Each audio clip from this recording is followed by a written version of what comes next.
이런 소리를 하면은 좀 기분이 나쁘게 들릴지 모르겠습니다만은 대통령이 탄핵당했다는 것은 그 대통령을 배출한 그 당도 똑같이 탄핵을 받았다는 것과 똑같은 의미입니다. 제가 선거 유세를 해봤는데 당의 본질에 있어서는 하등의 변화가 없어요. 그러니까 과거에 집착해서 자꾸 무슨 보수라는 그런 개념에만 집착할 것 같으면은 우리 당이 변화를 못합니다. 지금 미래통합당이 현재 왜 이런 상황에 처해 있고 앞으로 이 상황을 극복하고 2022년 3월 9일 대통령 선거에서 승리를 하기 위해서 우리 당이 어떻게 변모를 해야 되느냐에 대해서 말씀을 드리겠습니다.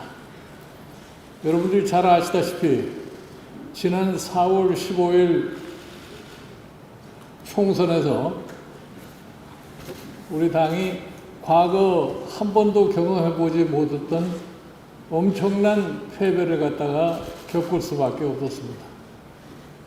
그렇기 때문에 왜 그러면은 우리 당이 과거 50년 이상의 이 대한민국을 갖다가 이끌어왔던 이 정당이 갑작스럽게 이렇게 추락할 수밖에 없었느냐 하는 그 배경을 제가 여러분에게 설명하지 않아도 대략은 다 아시리라고 이렇게 생각합니다. 지난 2017년 박근혜 대통령이 탄핵된 이후에 당 명칭을 새누리당에서 자유한국당으로 변경하고 난 다음 비대위 체제도 여러 번 겪어먹었습니다. 제일 먼저 임명진 목사를 모시다가 비대위도 해봤고 그 다음에도 연거푸서 비대위 체제를 갖다 갖췄고 비대위를 3번을 지나온 다음에 당 대표를 새로 선출을 하고 이런 과정을 겪으면서 무엇이 부족해서 오늘날 미래한국통합당이 지금과 같은 상황을 맞이하게 됩니다. 우리 미래통합당이 과거에 지나친 과거의 집권의 시절을 사로잡혀 가지고서 세상이 어떻게 변화하는지를 모르고서 지내왔기 때문에 이러한 사태를 맞이할 수밖에 없겠습니다. 제가 과거의 예를 한 가지 설명을 해드릴게요.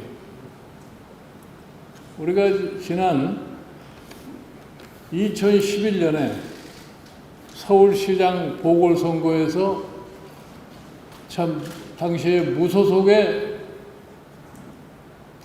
변호사 한 사람에게 패배를 했습니다.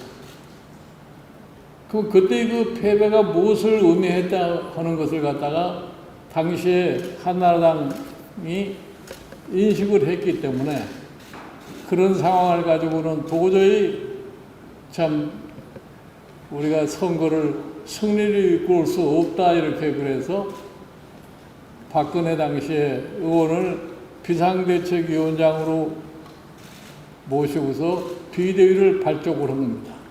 그게 2011년 12월 30일인가 그 비대위 발족을 하고 나 자신도 그때 박근혜 의원의 요청에 의해서 비대위에 참여를 했던 경험이 있습니다. 그때도 내가 무슨 요리를 했냐면은 지금과 같은 사고방식을 가지고는 19대 선거 총선을 앞두고서 이 총선의 승리도 어려울 뿐 아니라 그렇게 그 이후에 전개될 수 있는 대통령 선거도 기대할 수가 없으니 당이 지금까지 지내온 것을 한번 근본적으로 바꾸고 우리 국민들이 뭐를 원하고 시대가 어떻게 바꾸었는가 여기에 부응하는 당의 모습을 보입시다 이렇게 얘기를 했던 적이 있어요. 근데 그 과정에서 참 굉장히 어려운 논쟁을 거쳤습니다. 그때 제가 이런 얘기를 했어요. 이제 시간도 얼마 남지 않았는데 한 달 내에 당의 모습이 바뀌지 않을 것 같으면은 절대로 선거를 이길 수가 없으니까 한 달 내에 당을 모습을 바꿉시다. 그래도 저항하는 사람들이 너무 많아요. 그래서 제가 이런 얘기를 했어요. 만약에 당의 모습을 바꾸지 못하겠다고 그러면은 지금 이 비상대책위원회가 만들어 놓은 이게 아무 의미가 없으니까 이제 그만둡시다. 이제 그렇게 해서 타협 끝에 당의 모습을 새롭게 변모를 해가지고서 19대 총선을 치렀습니다. 19대 총선을 치를 적에 19대 총선을 앞두고서 일반적으로 어떠한 생각을 했어요? 100석이냐 120석이냐 뭐 130석이냐 이렇게 생각을 하다가 선거를 막상 치르고 나서 보니까 예기치 않게 152석이라고 하는 과반수 의석을 차지했습니다. 그러면 국민에게 약속한 대로 152석의 의석을 가지고 선거 때 약속한 것을 최소한도 이행을 하려고 하는 노력을 보여줬어야 돼요. 근데 벌써 선거에 과반수를 차지하니까 옛날 식으로 돌아가자고 하는 사람들이 자꾸 생겨나는 거예요. 그래도 그때는 대통령 선거를 앞두고 대통령 선거를 이겨야 되겠으니까 마지못해서 저항하는 사람들을 억누르고 대통령 선거를 해서 대통령 선거도 결국은 승리를 가져온 겁니다.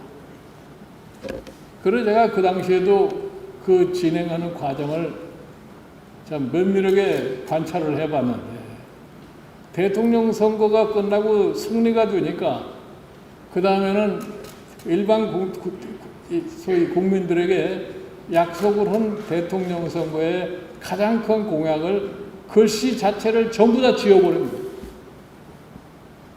그러니까 결과적으로 뭐가 되겠습니까? 그러면 그런 상황이 제가 구체적으로는 설명을 않겠어요. 그러니까 국민에게 약속하는 것을 지키지 못하니까 다시 말해서 시대의 변화에 적응해야 할 것을 당이 적응을 못한 겁니다. 거기서 민심이 이반이 되고 그런 과정에서 대통령의 탄핵이라는 것이 이루어졌던 겁니다. 그럼 우리가 이 대통령의 탄핵이라고 하는 것을 겪은 정당이라면은 이런 소리를 하면은 좀 기분이 나쁘게 들으실지 모르겠습니다만은 대통령이 탄핵당했다는 것은 그 대통령을 배출한 그 당도 똑같이 탄핵을 받았다는 것과 똑같은 의미입니다. 그랬으면은 무엇이 잘못돼서 참 한 나라의 대통령이 탄핵을 받게 됐느냐, 그거를 뼈저리게 느끼고 반성을 하고 새롭게 태어나려고 노력을 하는 것이 당연합니다. 그런데 그 이후에 아무런 변화를 하지를 못했어요. 그저 일반 국민이 보기에는 뭐 누구 편이냐 아니냐 이것만 가지고 당이 옥신각신하던 그러한 모습만 보았던 겁니다. 그래서 사실 저는 저 외부에서 야, 저 당이 어쩌자고 저런 식으로 가느냐, 저래 가지고 과연 당이 나중에 선거를 어떻게 치르려고 그러냐 하는 것을 제가 늘 참 이 정치하는 사람들하고 논의를 한 적이 있습니다. 근데 결과적으로 이제 이 당이 탄핵 이후에 일부가 나갔다가 돌았다가 뭐 이렇게 해가지고서 있다가 총선을 앞두고서 기껏 했다는 게 뭘 했느냐. 보수 대통합을 이룬다 이런 얘기였습니다. 그러니까 사람들이 기대를 어떻게 했느냐, 저 사람들이 당내에 소속돼 있는 분들은 물론이고 외부에 있는 소위 과거에 집착해서 생활하시는 분들은 어떤 생각을 가졌느냐. 보수만 대통합을 할 것 같으면은 승리는 따놓은 당상이다. 이렇게 생각을 한 겁니다. 보수가 대통합했으니 우리가 과반수 이상의 의석을 차지할 수 있을 것이라고 하는 이런 착각에 빠진 거예요. 그런 과정에서 선거가 시작이 되고 선거 시작 직전에 저를 보고 선거대책위원장을 좀 해달라고 해서 내가 과연 그거를 맡아야 되느냐 맡지 않아야 되느냐 생각을 하다가 하도 주변에 건의하는 사람도 많고 좀 여러 가지를 생각 끝에 제가 선거대책위원장을 갖다가 맡았습니다. 그래서 선거를 갖다가 15일 동안 제가 선거 유세를 해봤는데 당의 본질에 있어서는 하등의 변화가 없어요. 그러니까 일반 국민들이 과연 이 당을 어떻게 평가를 할까 하는 것을 생각을 하면서 그때만 해도 제가 이런 생각을 했어요.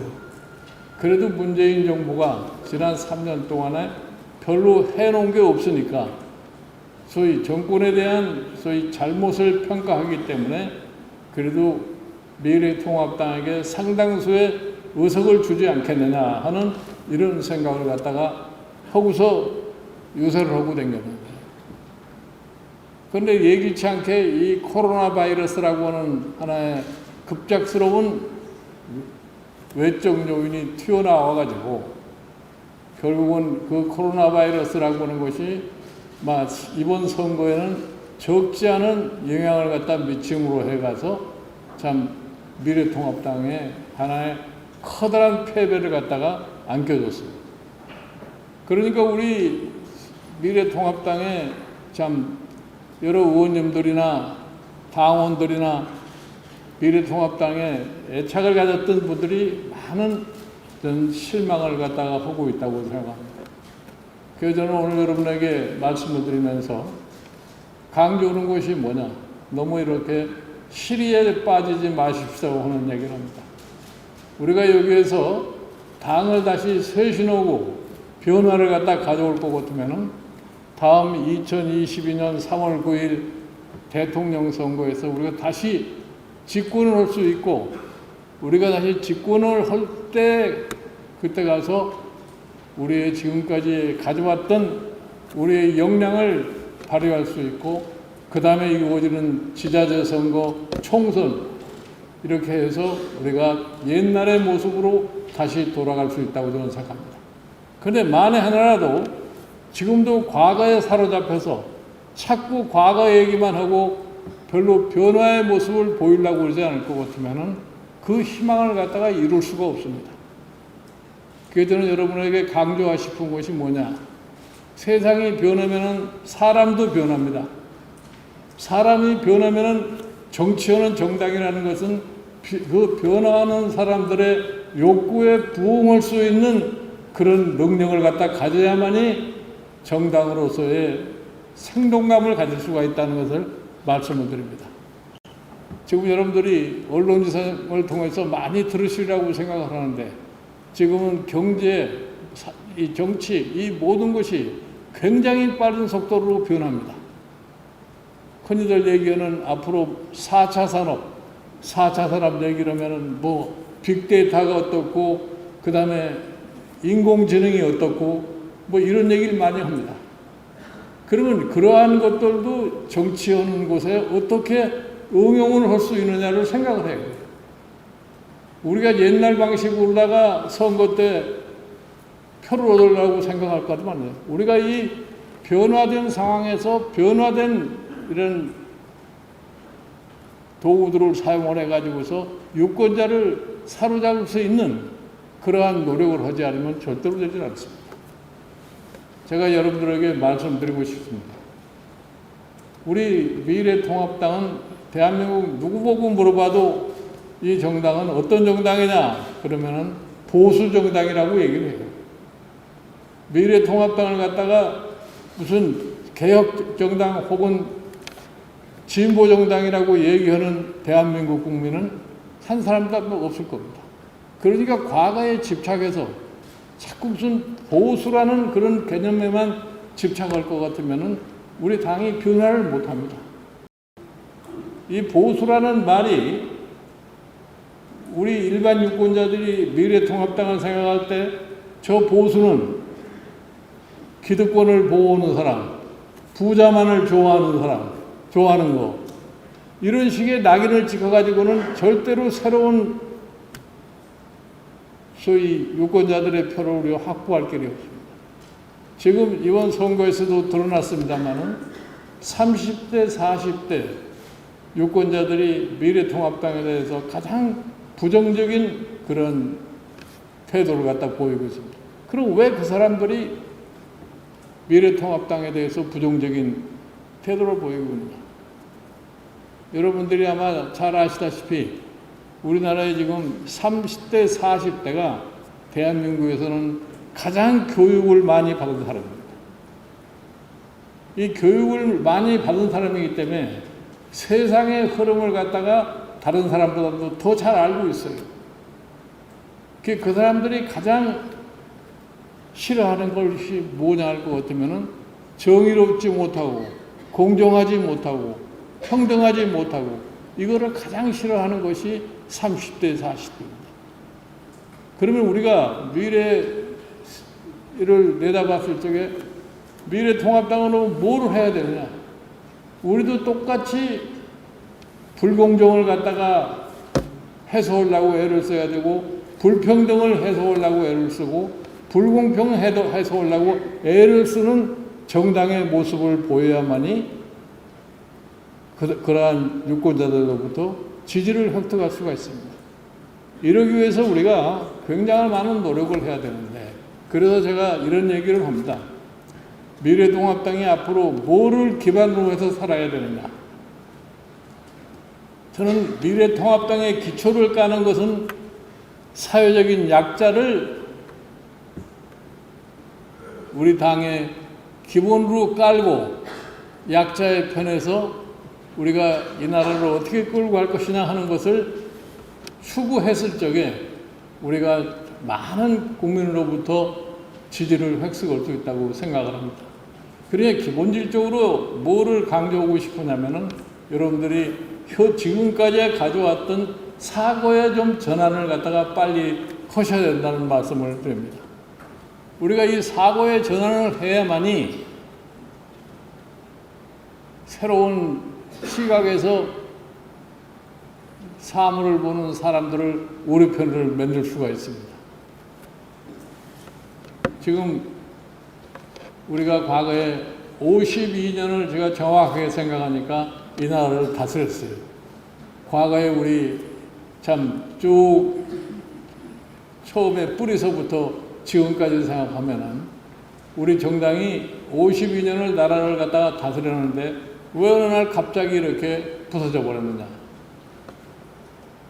세상이 변하는 거를 모르고서 살면은 이런 현상이 생겨나는 거예요. 여러분들 최근에 과거에 유명했던 기업들, 세계적으로 유명한 기업들이 갑작스럽게 다 몰락을 해버리는 그러한 것을 우리가 최근에 겪고 있습니다.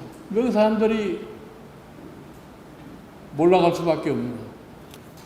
자기네들이 만든 물건이 시장에서 팔리질 않은 거예요.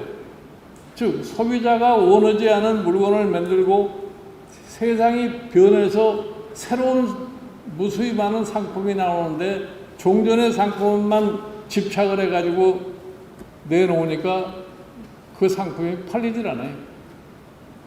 그래서 제가 여러분들에게 말씀드리고 싶은 것은 다른 게 아니에요. 우리 당도 종전과 같은 그러한 사고만을 가지고서 국민의 지지를 얻으려면 국민이 변화했기 때문에 거기에 따라오질 않습니다. 제가 최근에 이런 이 회사의 예를 한번 생각을 해봤어요. 여러분들 요즘 신문지상에 보도되고 있는 소위 민간 우주 로켓을 발생하고 테슬라라고 하는 전기차를 만든 알란 머스크라고 하는 테슬라의 사장이 있습니다. 그 사람이 테슬라라고 하는 전기차를 만든다고 그러니까 모든 자동차 회사 사람들이 저게 망할 짓을 하는구나 그렇게 생각을 했어요. 근데 지금 와서 보니까 다른 자동차 회사는 허덕이고 있는데 그 테슬라라는 자동차가 승승장구를 하고 있다는 거예요. 그럼 어떻게 해서 그 사람이 승승장구를 할 수 있게 되어 있느냐? 그 사람은 종전에 자동차를 만들던 사람과 완전히 다른 사고방식에서 차를 만드는 거예요. 소위 배터리, 전기차가 가장 중요한 게 배터리인데, 배터리를 그 사람은 자동차 밑바닥에다 다 까는 겁니다. 자동차 밑바닥에 까니까 종전에 자동차 만들 사람들은 자동차 배터리를 갖다가 어느 틀에다 넣어서 앞에다 놓을 거냐 뒤에다 놓을 거냐 이런 궁리만 하는데, 이 사람이 배터리를 갖다가 바닥에다 가니까 바닥이 무거우니까 차체가 안정되고 앞과 뒤가 공간이 많이 생기니까 차에 공간이 여유롭고, 그러니까 지금 와서 다른 자동차 회사에 비해서 훨씬 더 그 차에 대한 소비자들의 수요가 있는 겁니다. 지금 우리나라에도 금년에 외국의 수입차 중에서 1등을 차지한 게 테슬라라는 차예요. 그러니까 그와 같이 세상이 변하는데 빨리 적응을 했기 때문에 그 사람이 성공한 거다. 그래서 제가 여러분들에게 말씀드리고 싶은 게 뭐냐면, 정치정당도 마찬가지예요. 기업은 좋은 물건을 갖다가 새로운 물건을 만들어서 내놓았을 적에 성공하는 거와 마찬가지로, 우리가 정당도 어떠한 정책을 잘 만들었을 때 소비자들이, 즉 유권자들이 그 정책을 갖다가 받아들이겠느냐 하는 이러한 사고로 우리가 당의 변화를 갖다가 시도하지 않으면은 우리가 희망이 보이지 않습니다. 지금 저희 당이 비상대책위원회를 만들어 가지고서 제가 지금 그 비상대책위원회를 이끌고 있는데, 이 비상대책위원회가 해야 할 과제가 뭐냐? 저는 2022년 3월 9일 대통령 선거에서 미래통합당이 꼭 승리를 거둘 수 있는 기반을 만들어줘야 되겠다는 것이 지금 비상대책위원회가 추진하고 있는 과제입니다. 그러니까 종전과 같은 사고방식을 가지고서는 당을 끌 수가 없기 때문에 새로운 얘기를 갖다가 자꾸 할 수밖에 없고, 새로운 소위 시각을 가지고서 국민에게 미래통합당을 갖다가 자꾸 투영을 시킬 수밖에 없습니다. 그러니까 여러분들이 생각하시기에 야, 우리 당이 갑자기 왜 저런 이상한 소리를 하느냐, 그렇게 너무 놀라질 마시라고요. 지금 제가 비상대책위원회라고 하는 것을 끌고 가면서 뭐 저는 다른 생각이 없어요.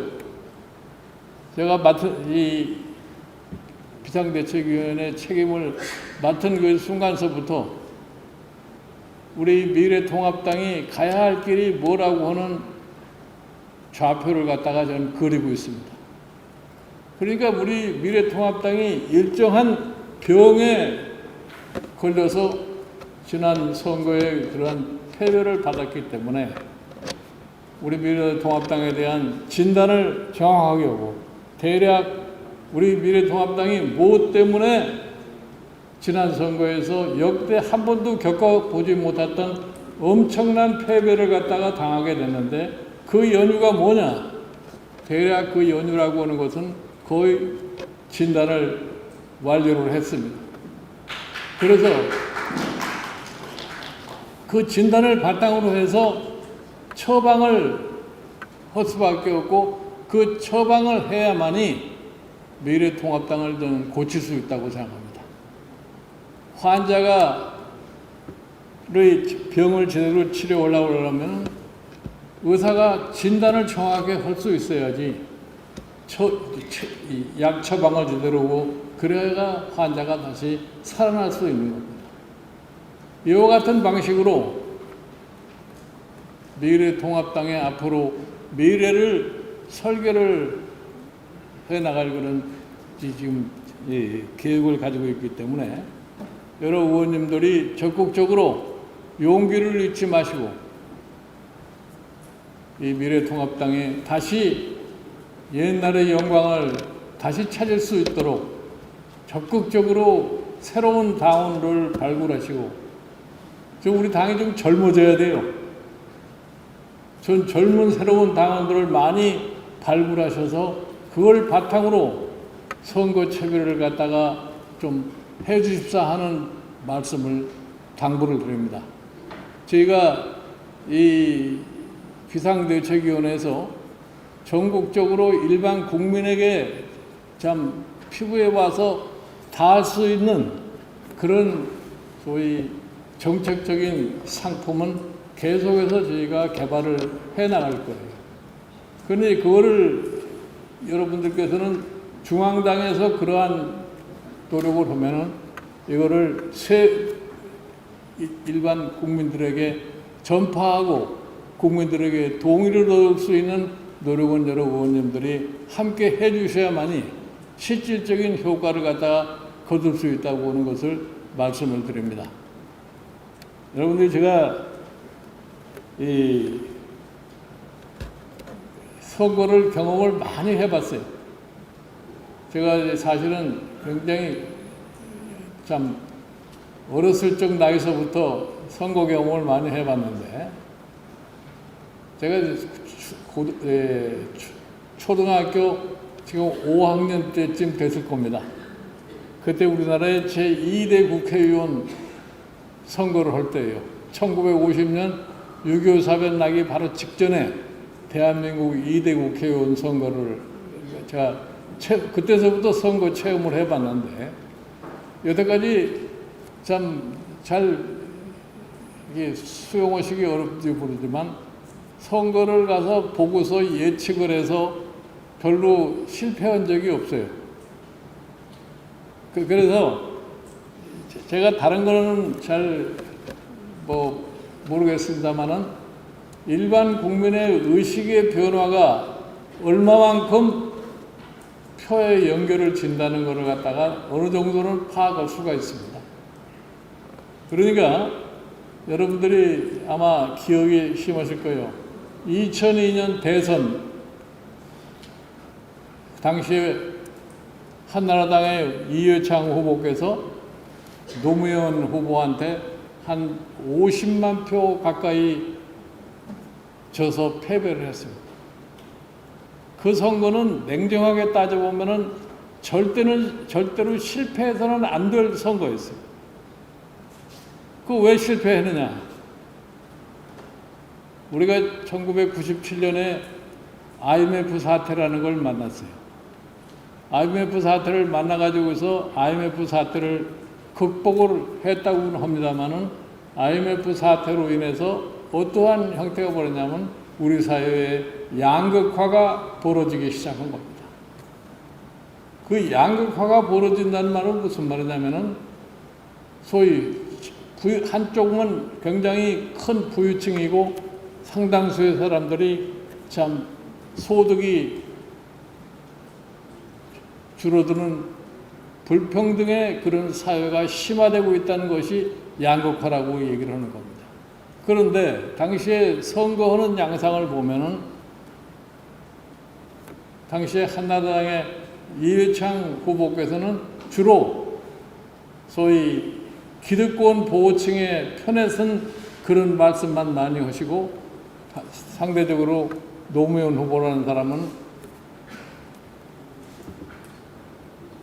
저소득계층을 편을 드는 그런 얘기를 많이 한 거예요. 그때도 제가 사실은 이회창 당시 후보를 도와달라고 그래서 개인적으로 자문을 할 때인데, 아무리 얘기를 해도 그분은 그게 이해가 되질 않는 거예요. 그래서 그렇게 그런 선거운동을 하시면 절대로 안 된다고 그래도 막무가내로 종전에 기득권 보호는 그러한 소위 소리만 계세요. 애정이 없는 거죠. 사실은 아무리 무슨 정책을 내세워가지고서 금방 소위 소득의 불균형을 갖다 고칠 수 있는 방법은 없어요. 그런데 지도자 될 사람이 최소한도 대다수 국민을 차지하는 사람들에게 애정의 표시라도 해줘야 되는데 그게 안 되니까 유권자는 외면할 수밖에 없습니다.